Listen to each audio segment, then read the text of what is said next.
నల్గొండ జిల్లా నాంపల్లి మండలం బండా తిమ్మాపురం గ్రామ పంచాయతీ పరిధిలో ఉన్నాం. కాంగ్రెస్ పార్టీ సీనియర్ నాయకులు తుమ్మలపల్లి విష్ణువర్ధన్ రెడ్డి గారితో ఉన్నాము. కాంగ్రెస్ పార్టీకి మొదటి నుంచి కూడా సీనియర్ నాయకులు కొనసాగుతున్నారు. కాంగ్రెస్ పార్టీ అధికారంలోకి వచ్చిన తర్వాత ఎలాంటి అభివృద్ధి సంక్షేమం కొనసాగుతుందో వారి మాటల్లోనే అడిగి తెలుసుకుందాం. నమస్కారం సార్. సార్, కాంగ్రెస్ పార్టీ దాదాపు 2.5 సంవత్సరాలు అధికారంలోకి వచ్చి ఈ రాష్ట్రంలో ఎలాంటి అభివృద్ధి సంక్షేమం జరుగుతుందంటారు సార్? రాష్ట్రంలో అభివృద్ధి జరుగుతున్నది. పర్టికులర్గా మా కాన్స్టిట్యున్సీలో మాత్రం రాజగోపాల్ రెడ్డి గారు ప్రత్యేకమైన శ్రద్ధ తీసుకొని దాదాపు ఒక 200 రోడ్లు 1500 కోట్ల రూపాయలతోటి దాదాపుగా శాంక్షన్స్ తెచ్చి అన్నీ ఎస్టిమేట్స్ చేసి వర్క్స్ కూడా స్టార్ట్ చేయించాం. చాలా వరకు 90% అన్ని వర్క్ స్టార్ట్ అయినాయి. ఆల్మోస్ట్ మా దగ్గర ఉన్న ప్రతి విలేజ్కి కనెక్టివిటీ పెంచడానికి అన్ని రోడ్లు శాంక్షన్ అయినాయి. ఇప్పుడు మాకు మేజర్గా హైదరాబాద్ నారాయణ సాగర్ రోడ్ నుండి అప్ టు మునిగోడు వరకు ఉండే రోడ్డును కూడా దాదాపు 40 కిలోమీటర్లు డబుల్ రోడ్ కింద కన్వర్ట్ చేయించి శాంక్షన్ అయినాయి. వెంకటంపేట నారాయణ సాగర్ వెంకటంపేట రోడ్ నుండి కూడా పస్నూరు వరకు అదొక 8 కిలోమీటర్లు డబల్ రోడ్ కింద అయినాయి.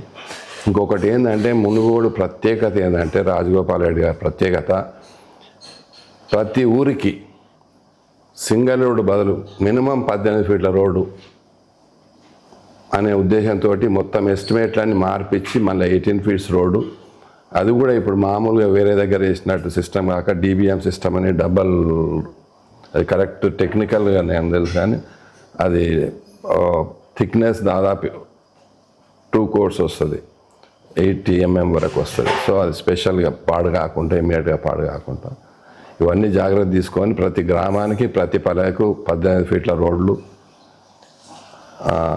అదేవిధంగా మా గ్రామ పంచాయతీకి 2.5 సంవత్సరాల నుంచి దాదాపు 20 కోట్లు వెచ్చించి ఈ 3 గ్రామాలు ఉన్నాయి మా దాంట్లో, పాటిమీదిగూడెం, బండ తిమ్మాపురం, పగిడిపల్లి, ఈ 3 ఊర్లకు మెయిన్ రోడ్ తోటి అనుసంధానం చేస్తూ అంత డబుల్ రోడ్ శాంక్షన్ అయింది. మధ్యన వాగుంటే దాని మీద కూడా ఒక 5 కోట్లతోటి బ్రిడ్జెస్ కన్స్ట్రక్షన్ అయిపోయింది. కొన్ని అప్రోచ్లు మిగిలిపోయినాయి. ఈ మధ్యన రోడ్లు కూడా దాదాపు కంప్లీట్ అయినాయి. ఇంకొక 2-3 కిలోమీటర్లు వేసేది ఉంది. ఈ విధంగా మా విధంగా ఈ 6 నెలల ఈ గ్రామానికి మా భార్య రూప, తుమ్మలపల్లి రూప, ఆమె సర్పంచ్ ఏకగ్రీవంగా ఎన్నుకున్నారు. సో ఆమె ఆధ్వర్యంలో కూడా ఈ రోడ్ల విస్తరణలు ప్లస్ గ్రామ పంచాయతీ కొత్త బిల్డింగు, వివో బిల్డింగు 2 శాంక్షన్ అయినాయి. అవి కూడా కన్స్ట్రక్షన్స్ దాదాపు కంప్లీట్ అయినాయి 6 నెలల నుండి. సార్, ఇక్కడ మీరు మేడం గారు సర్పంచ్గా గెలిచిన తర్వాత గ్రామంలో చాలా పెండింగ్ సమస్యలు ఉన్నాయి సార్. ఆ పరిష్కారం ఎట్లా జరుగుతుంది? ఇంకా చేయాల్సిన పనులు ఏ విధంగా ముందుకు సాగుతున్నాయి అంటారు? అంటే ఒక విధంగా ఒక గ్రామాన్ని మొత్తం చేయాలంటే అంత తొందరగా కాదు. అక్కడికి ఊర్లో ఉన్న స్ట్రీట్స్ అన్నీ కూడా దాదాపు కంప్లీట్గా వచ్చినాయి, సిమెంట్ రోడ్లు. ఇంకొక 20% అయితే అవి కూడా కంప్లీట్ అవుతాయి. అవి కూడా ఈ 6 నెలల్లో మేము దాని గురించి ఎస్టిమేట్స్ చేసి దాని గురించి ప్రోగ్రామ్స్ అంతా రెడీ చేసినాం. ఈ ఒక 6 months to 1 yearలో ప్రతి లేను, ప్రతి గల్లీకి సిమెంట్ రోడ్లు, అన్ని వీధి దీపాలు, లైట్లు, ఇంటర్నల్ రోడ్స్ అన్నీ కంప్లీట్ చేస్తాం. వేరే రోడ్స్ అన్నీ కూడా కంప్లీట్ చేస్తాం.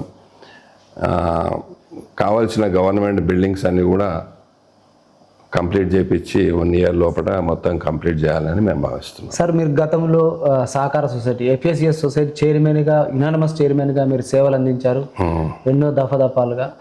గతంలో ఎలాంటి వ్యవసాయానికి సహాయ సహకారాలు ఉండేది, ఇప్పుడు ప్రస్తుతం ఏ విధంగా కొనసాగుతుంది అంటారు? ఇప్పుడంటే PSCS సొసైటీగా మారినాయి. అవి ఎలాంటి సేవలు అందిస్తున్నాయి అంటారు ప్రస్తుత తరుణంలో? అంటే ఒక విధంగా అప్పుడు ఉన్నంత కరెక్ట్గా వాళ్ళకి డబ్బులు వస్తలేవు, వాటికి గవర్నమెంట్ నుంచి అంత సహకారం కూడా వస్తలేదు. అప్పుడు ఉన్నట్టు అంటే కంపేర్ చేస్తే ఇంప్రూవ్ చేస్తామంటున్నారు. వాటికి ఎలక్షన్స్ కూడా కావాలి. ఇప్పుడు ఎలక్షన్స్ అయితే దాన్ని వాటి నిధులు వాటి కర్తవ్యం అన్ని వాటికి తీసుకొని వస్తే మంచిగానే డెవలప్ అంటారు. సార్, ఈ సహకార సొసైటీల పాలక మండలి కాల పరిమితులు పదే పదే పొడిగిస్తుంటారు, జీవోలు తెస్తుంటారు. కారణాలు ఏమేమి ఉంటారు సార్? ఒక సీనియర్ నాయకుడు ఏం చెప్తారు సార్? కారణాలు ఎన్నో ఉన్నాయి రాజకీయంగా. ఒక పార్టీ మారి ఇంకో పార్టీ వచ్చే వరకు కొంత అదొక ప్రాబ్లం అవుతుంది. ఈ ఎలక్షన్స్లో లీడర్ల పంచాయతీ నాకు కావాలని అంటే సాధారణంగా ఉండే విషయాలే అవి. కానీ మా రేవంత్ రెడ్డి గారు వాటన్నిటిని సర్దిగి 6 నెలల్లో, ఇప్పుడు 6 నెలలు ఓడిచ్చిండు, 6 నెలల్లో ఎలక్షన్స్ పెడతారు. అన్ని గ్రామ పంచాయతీలకైనాయి, ఈ మండల వ్యవస్థకు కూడా అంతా ఈ 6 నెలల్లో అన్నీ చేయబోతున్నానని నేను విన్నాను. సార్, మీరు ఒక రాజకీయ నాయకుడిగా, ఒక రైతుగా కూడా మీరు కొనసాగుతున్నారు సార్. గతంలో ఉన్న వ్యవసాయం, ప్రస్తుతంలో వ్యవసాయం ఆ వైపు కొనసాగలేకపోవడానికి కారణం ఏమంటారు సార్? అది ఓ విధంగా తప్పే. ఎందుకంటే వెనకటికి వ్యవసాయం చేసేటోనికి పిల్లలు ఇచ్చేటోళ్ళు కాదు. అంటే అంత చెడ్డ పేరు వచ్చింది వ్యవసాయానికి. కానీ రోజులు మారినాయి. ఈ రోజులలో వ్యవసాయం ఎంత వాడు అమెరికాను రిటర్న్ అయినా, అమెరికా ఉద్యోగం చేస్తున్న ఊర్లో నీకు 10 ఎకరాలు ఉందని అడిగే స్టేజ్కి వచ్చింది. ఓ విధంగా చూస్తే వ్యవసాయానికి అది లాభమే. ఇంకా పాత పద్ధతిలో వర్చేలు వీటిని వదిలేసి ఇప్పుడు తెలంగాణ గవర్నమెంట్ మంచి స్కీమ్స్ తెచ్చింది. ఈ సెంట్రల్ గవర్నమెంట్ మన మోదీ గారి సహకారంతో ఇప్పుడు పామాయిల్ సాగు ప్రోత్సహించింది. పామాయిల్లో చాలా భవిష్యత్తు ఉంది. దాదాపు 1,00,000 కోట్ల రూపాయలు మనం విదేశీ మారక ద్రవ్యాన్ని డాలర్లలో కొనుగోలు చేసి మనం ఆయిల్ దిగుమతి చేసుకుంటున్నాం. అది మన ఇంత పెద్ద సువిషమైన భారతదేశంలో, ఇన్ని వనరులున్న దేశంలో ఇంకా మనం ఆయిల్ ఎందుకు దిగలేదు? ఈ కొత్త విధానాలు కొంచెం సరి చేసుకొని ఇప్పుడు మన రాష్ట్రం అదే విధంగా సరి చేసింది. పామాయిల్ను ఇప్పుడు దాదాపు 2.5 లక్షల ఎకరాలు అయింది. తొందరలో 10 లక్షల ఎకరాలు తుమ్మల నాగేశ్వరరావు గారు కూడా దాని మీద శ్రద్ధ పెట్టి బాగుంది. పర్టికులర్ నేను కూడా చేస్తున్నా. నేను 40 ఎకరాల పామాయిల్ వ్యవసాయం చేస్తున్నా. అది పెట్టిన 3 సంవత్సరాల నుంచి ఆదాయం స్టార్ట్ అయింది. ఇది వ్యవసాయదారులు ఇరిగేషన్ ఫెసిలిటీ ఉండి మంచి వాటర్ సోర్స్ ఫెసిలిటీ ఉంటే రైతులందరూ కూడా పామాయిల్కు, అంటే ఇది కమర్షియల్ పంట, మన గవర్నమెంట్ ఎన్నో వేల కోట్లు, 1,00,000 కోట్లు దాదాపు ఈ మన వంట నూనెల దిగుమతి కొరకు మనకున్న సంపద అంతా డాలర్లలో ఖర్చు పెడుతున్నాం. సో మనం ఇప్పుడు మనం స్వయం సమృద్ధి సాధించాలని అంటే వ్యవసాయాన్ని కొన్ని మార్పులు చేసుకోవాలి. కూరగాయల సాగు, ఇప్పుడు ఈ పామాయిల్ సాగు అంటే కమర్షియలైజ్ చేయాలి. మనం వేరే దేశం మీద అభివృద్ధి కాకుండా గవర్నమెంట్ కూడా చాలా శ్రద్ధ చేసి కొన్ని సబ్సిడీలు ఇచ్చి చిన్నకారు రైతులను, పెద్ద రైతులను, మధ్యకారు రైతులందుకు సపోర్ట్ చేసి ఇప్పుడు ఈ స్కీమ్ మంచిగా సపోర్ట్ చేస్తుంది. ఫ్రీ చెట్లు ఇస్తున్నారు, సబ్సిడీ మీద మొత్తం డ్రిప్ పరికరాలు ఇస్తున్నారు ప్రయారిటీ మీద. ఇప్పుడు ఇదివరకు ఉన్న పద్ధతిని మార్చి ఇప్పుడు వ్యవసాయము లాభసాటి అని నిరూపించుకోవచ్చు గవర్నమెంట్ వారు కొంత సహకారం చేస్తే. సార్, ఇప్పుడు ప్రస్తుతం యాంత్రీకరణ వచ్చిన తర్వాత వ్యవసాయ రంగంలో మొత్తం పాడి పరిశ్రమ మొత్తం తగ్గిపోయింది. ఇప్పుడు పాడి పరిశ్రమ ఏదైనా కానీ నేను అన్నీ చేసిన. పాడి పరిశ్రమలో కూడా ఒక 5-7 సంవత్సరాలు ఒక 100 బర్రెలు మెయింటైన్ చేసిన, చేపలు పెంచిన, అన్ని రకాల వ్యవసాయం చేసిన. ఏది చేసినా నువ్వు దగ్గరుండి చేయాలి, లేబర్ అవైలబుల్ ఉండాలి. ఇన్ఆబ్సెన్సీ అంటే ఈ దగ్గర పెట్టి నేను హైదరాబాద్ కూర్చుంటా, ఇంకెక్కడనో చేస్తా, తినితా, అట్లా కాకుండా దాని వెంబడి పడితే ఏదైనా లాభమే. ఒకటి కమిట్మెంట్ ఉండాలి, నీ శ్రద్ధ ఉండాలి, ఏదైనా లాభమే. సార్, ప్రభుత్వాలు ఈ పెస్టిసైడ్ వాడే విషయంలో ఎందుకు నియంత్రణ కట్టడి చేయలేకపోతున్నాయి? పాడి పరిశ్రమ వైపు మొగ్గు చూపడానికి యువ రైతులను ఎందుకు ప్రోత్సాహకాలు కల్పించలేకపోతున్నాయి ప్రభుత్వాలు అంటే ఏం చెప్తారు సార్? ఇప్పుడు చాలా స్కీములు ఉన్నాయి, మన వాళ్ళు యూటిలైజ్ చేస్తలేరు. సెంట్రల్ గవర్నమెంట్ స్కీమ్ ఉంది, పాడికి ఉన్నది, మాంసం ఉత్పత్తి గొర్రెల పెంపకానికి ఉన్నది, సెంట్రల్ గవర్నమెంట్ స్కీమ్స్ ఉన్నది, స్టేట్ గవర్నమెంట్స్ ఉన్నది. 1 కోటి వరకు 1 కోటి ప్రాజెక్టుకు స్కీమ్కు 50 lakhs వరకు సబ్సిడీస్ ఉన్నాయి. ఇవి ఉన్నాయి, కానీ దీన్ని కరెక్ట్గా దాన్ని రైతులకు చేరవేసే వ్యవస్థ లేదు. ఆ వ్యవస్థను డెవలప్ చేస్తే ఉన్న ఫండ్స్ ఎన్నో మనకు తెలియని ఫండ్స్ ఎన్నో ఉన్నాయి. పాడికైనా ఉన్నాయి, డైరీ డెవలప్మెంట్కి ఉన్నాయి, పోల్ట్రీస్కి ఉన్నాయి, ప్లస్ ఈ కోళ్ళ పరిశ్రమలకు ఉన్నాయి. కానీ అవగాహన లేదు సార్. అవగాహన లేదు. నేను 50 సంవత్సరాల నుంచి నేను చెప్తున్నా నా ఎక్స్పీరియన్స్. ఇది మీ రైతులకు అక్కడ వస్తుంది. నేను 50 సంవత్సరాల నుంచి వ్యవసాయం చేస్తున్నా. నేను వ్యవసాయం చేస్తున్న నుంచి రొటీన్ కాకుండా నిమ్మ తోటలు పెట్టినా, బత్తాయి తోటలు పెట్టినా. నన్ను చూసి కొన్ని 100 ఎకరాలు అట్లా డెవలప్ అయినాయి. ఇప్పుడు నేనే ముందున్నా ఆయిల్ పామ్లో కూడా. మననే రిటైర్డ్ కమిషనర్ వెంకటరామారెడ్డి గారు నాకు ఫోన్ చేసిండ్రు, విష్ణువర్ధన్ రెడ్డి నీ ఆయిల్ పామ్ తోట నేను చూడాలని. నేను ఒక పోస్ట్ పెట్టిన నాది వీడియో, దాన్ని చూసి ఒక 100 మంది నాకు కాల్ చేసిండ్రు. ఈవెన్ రిటైర్డ్ కమిషనర్ అతని ద్వారానే మనకు ఆయిల్ పామ్ సాగు ప్రోత్సాహం జరిపించి పోయిన చీఫ్ మినిస్టర్ గారు ఇచ్చిండ్రు. అతను కూడా నాకు అంటే నాకు ప్రౌడ్ అనిపిస్తుంది. వ్యవసాయం చేస్తే తప్పు లేదు. ఇప్పుడు నా కొడుకు అమెరికాలో ఉన్నప్పుడు కూడా పిలిపించిన వ్యవసాయం చేసేందుకు.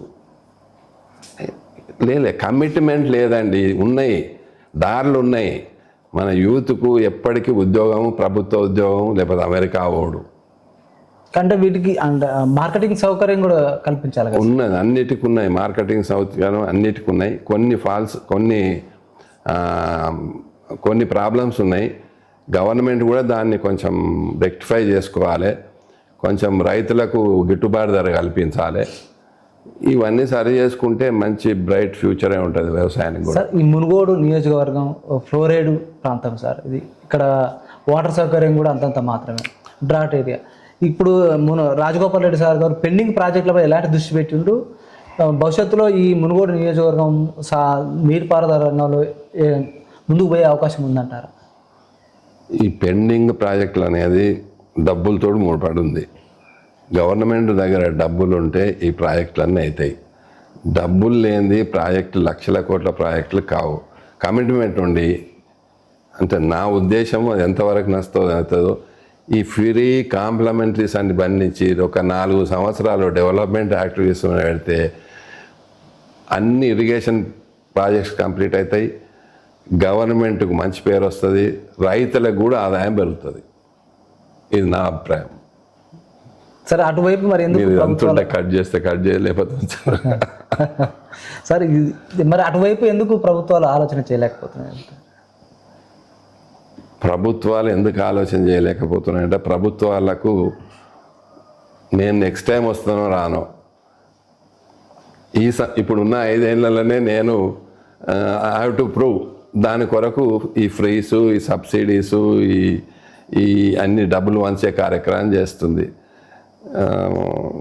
దాన్ని గవర్నమెంట్ కాదు, దాన్ని ముఖ్యంగా మన ఓటర్స్ దగ్గర తప్పు ఉంది. ఓటర్స్ కరెక్ట్ పాలిటీషియన్ ఎన్నుకుంటే గవర్నమెంట్ తప్పకుండా మంచి నడుస్తుంది, దేశం బాగుపడుతుంది. సార్, ఈ ప్రస్తుత రాజకీయం మొత్తం కూడా డబ్బుమయ రాజకీయాలు అయిపోయినాయి. సొసైటీలో డబ్బు ఉంటేనే రాజకీయం అనే పరిస్థితికి వచ్చింది.